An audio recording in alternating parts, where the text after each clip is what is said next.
collectively we all want more attention and interest going towards the tennis. So the more people get involved with tennis in whatever shape or form, the better it is for all of us. But look, in the end of the day, my goal was always at the beginning of the season to try to win all Grand Slams. I would definitely sign right away the paper if somebody told me you would win 3 out of 4 and play Wimbledon finals.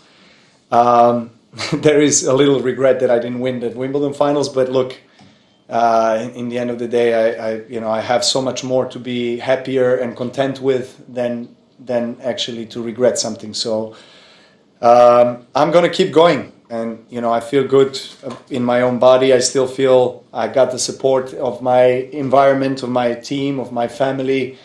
Grand Slams, I have vocalized that in the last few years, have been always the highest goal and the priority of mine in the whole season.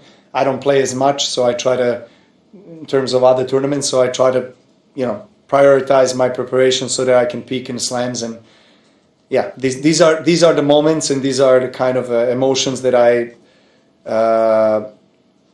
motivate myself with every single day when I'm not playing a tournament. And yeah, occasionally asking myself, why do I need this still at this stage after all I've done? How long do I want to keep going? I do have these questions in my head, of course. But knowing that I play at such a high level still and I win the biggest tournaments in the sport, yeah, I don't want to get rid of this sport, or I don't want to leave this sport if I'm still at the top, if I'm still playing the way I'm playing. Matt? Hey, Novak. How does this dominant year compare with your other dominant years when you were going up against Roger and Rafa and Andy mainly, in terms of playing them, and you had such distinct rivals then, and then playing this crew where it's a different opponent. Yeah, 4 times. Four times different opponent. You're right. Yeah, I mean it's different because the rivalries that I had with these guys were so strong and solid that it was a very high probability that I'll face either Roger or Rafa or Andy in the finals of a slam for most of those years when we were facing each other at the highest of the levels. Nowadays that's different. I don't mind playing different players in the slams as long as I win.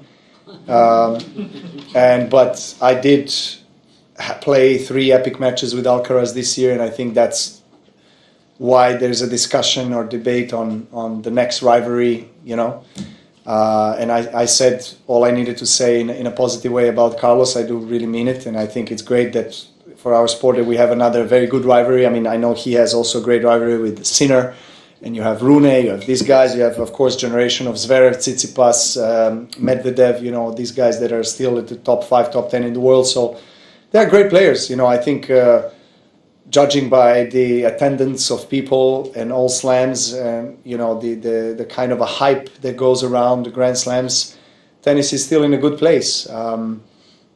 Players come and go. It will be the same kind of destiny for me. Eventually one day I'll leave tennis in about 4 years, and there's going to be new young players coming up. So Brian. Until then, I guess you'll see me a bit more. Brian Lewis, New York Post. You talked about blocking out the magnitude of the moment that you may not have been able to do here 2 years ago. I'm curious, what exactly did you feel? I mean, was it relief? Was it joy? I mean, what was going through your mind at that moment? After the last point? Yeah. A relief, mostly. That's why I didn't celebrate maybe as I did in Roland Garros, or didn't fall to the floor or jump out of joy, or I was so relieved when I saw his forehand in the net. And out of respect, I wanted to go, quicker to the net to shake hands and exchange words.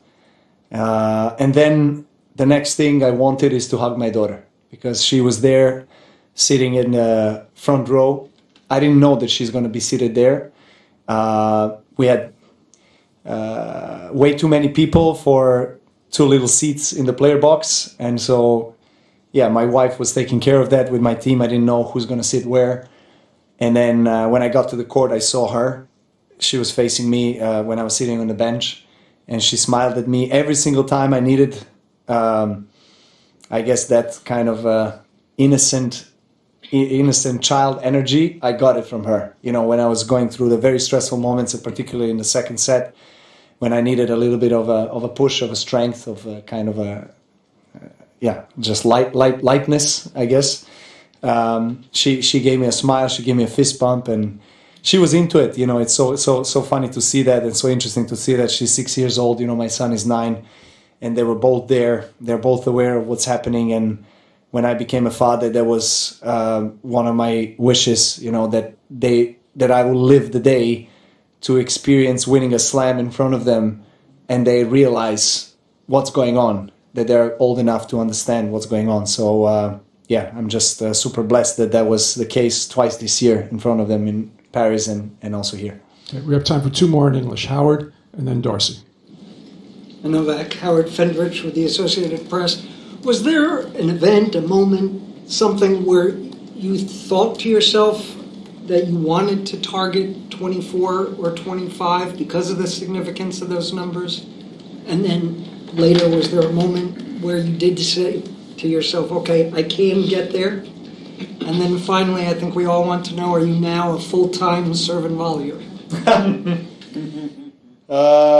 Okay, so I said on the court that my childhood goal was to win Wimbledon and be number 1 in the world, so that when I realized that, then obviously I had to set new goals, and kind of, because goals are important, you know, to motivate you so that you have clarity in your preparation, your day-to-day.